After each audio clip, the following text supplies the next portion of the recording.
சென்னை மாவட்டம் முழுவதும் சைக்கிளில் சென்றே கழக பணியாற்றி வந்த அண்ணன் ஆயிரம் விளக்கு உசேன் அவர்களுக்கு ஸ்கூட்டர் பரிசாக தர வேண்டும் என்று ஆயிரம் விளக்கு பகுதி கழக நண்பர்கள் விரும்பினர்.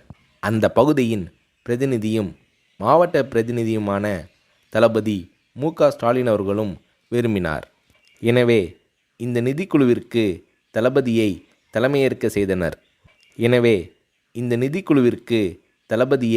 தலைமையேற்க செய்தனர். அந்த சமயத்தில் பெரியார் திடலில் ஒரு செயற்குழு நடைபெற்றது. அந்த செயற்குழுவிற்கு வருகை தந்தவர்களின் நன்கொடை ரசீதுகளை தானே கொண்டு போய் கொடுத்து வசூல் செய்தார் தளபதி. இப்படி பல்வேறு கழக நண்பர்களிடம் வசூல் செய்து ஆயிரம் விளக்கு பகுதி கழகத்தின் சார்பில் தலைவர் கலைஞர் அவர்களிடம் நிதி வழங்கப்பட்டது. தளபதி மு.க.ஸ்டாலின் அவர்கள் முயற்சியால் பகுதி செயலாளர் எஸ்.ஏ.எம். உசேன் அவர்களுக்கு கழகத் தலைவர் கலைஞர் அவர்கள் ஸ்கூட்டர் ஒன்றை பரிசாக அளித்து அதன் சாவியை உசேன் அவர்களிடம் ஒப்படைத்து உரையாற்றினார்.